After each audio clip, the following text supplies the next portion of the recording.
Welcome to my channel preparation for exam. আচ্ছা, আশা করি তোমরা সবাই ভালো আছো। আজকের একটা গুরুত্বপূর্ণ টপিক যেটা হচ্ছে ইন্ডিয়ান পলিটি অর্থাৎ রাজনীতির একটা পার্ট, ইন্ডিয়ান কনস্টিটিউশন অর্থাৎ কনস্টিটিউশন অফ দি ইন্ডিয়া।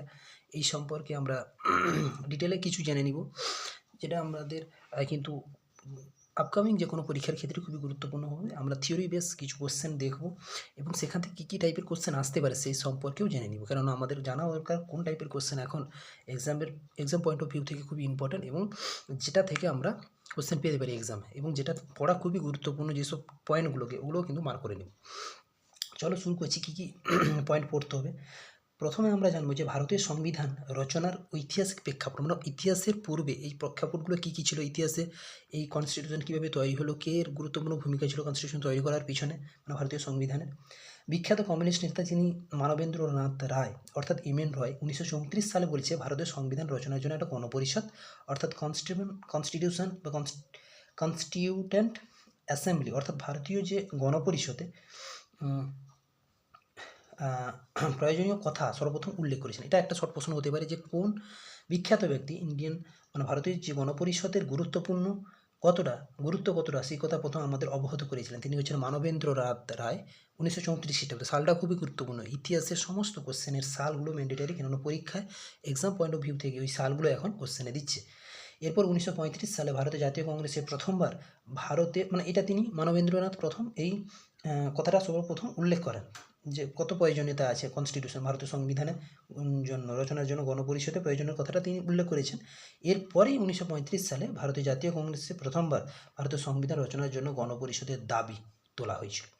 শেষ পর্যন্ত এই ব্রিটিশ সরকার 1940 সালে বলছে এই দাবিটি গ্রহণ করলো। ব্রিটিশ সরকার তখন ব্রিটিশ রাজত্ব ছিল, সেই সরকার কী করলো, এই দাবিটাকে গ্রহণ করলো। কত সালে? 1940 সালে। এটাও একটা কোশ্চেন হবে, কত সালে গ্রহণ করলো, অ্যাডপ্ট করলো ওটাকে। এবং পরবর্তীকালে তখনকার যে ব্রিটিশ গভর্নর যারা ছিল 1942 সালে স্যার স্টিফোর্ড ক্রিপস এর নেতৃত্বে ভারতীয় সংবিধান রচনার জন্য কাজ তারা শুরু করে দিল। প্রস্তাব দেওয়া হয়, এর কাছে শুরু করার প্রস্তাব দেওয়া হয়, কিন্তু এই প্রস্তাব কিছু মুসলিম লীগ সমর্থন করেনি তখন। পরবর্তীকালে কিছু নির্বাচিত কিছু মনোনীত সদস্যর দ্বারা এটাকে কিন্তু গ্রহণ করা হয়েছিল। তাহলে এখান থেকে যে কোশ্চেন হয়েছে, মানবেন্দ্রনাথ প্রথম 1934 খ্রিস্টাব্দে তার গণপরিষদের উল্লেখ করেন বা গণপরিষদ সংবিধান রচনার কথা উল্লেখ করেছিলেন। 1935 সালে এই যে প্রথমবার সংবিধান রচনার জন্য গণপরিষদের দাবি জানানো হয়। 1940 সালে এই দাবি গ্রহণ করে এবং 1942 খ্রিস্টাব্দে রচনার প্রস্তাব দেওয়া হয়েছে। পরবর্তীকালে কিছু মনোনীত এবং কিছু নির্বাচিত প্রার্থী দ্বারা গ্রহণ করা হয়।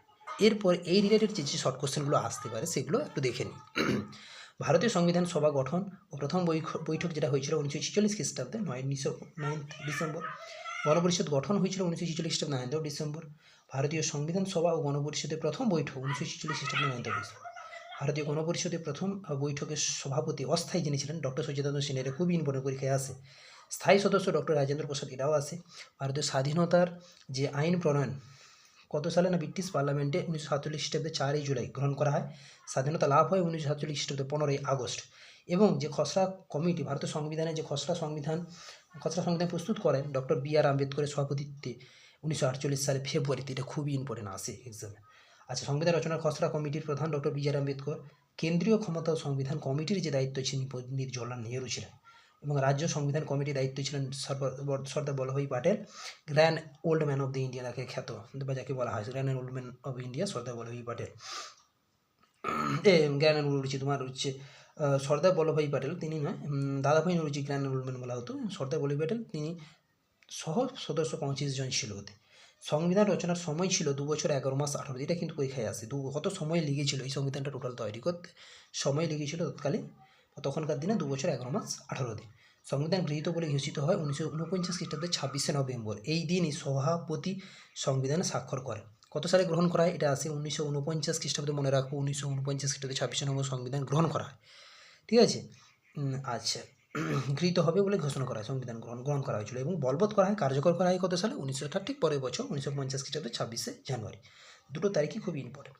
এছাড়া জাতীয় সঙ্গীত, জাতীয় সূত্র জনগণ, এগুলো 1950 24শে জানুয়ারি গ্রহণ করা হয়। মূল সংবিধানে 395টি অনুচ্ছেদ ও ধারা আছে এবং বা ধারা বলতে পারি 8টি তফসিল বা তালিকা রয়েছে ওখানে। মূল সংবিধান বিভক্ত ছিল 22টি অংশে। জাতীয় পতাকা সংবিধান সভায় গৃহীত হয়েছিল 1947 খ্রিস্টাব্দে, কিন্তু 22শে জুলাই। 22শে জুলাই এই কারণেই আমরা ভারতের জাতীয় পতাকা দিবস নামে পরিচিত। এটা জাতীয় সূত্র বা জাতীয় সঙ্গীত গৃহীত হয়েছিল 1950 24শে জানুয়ারি।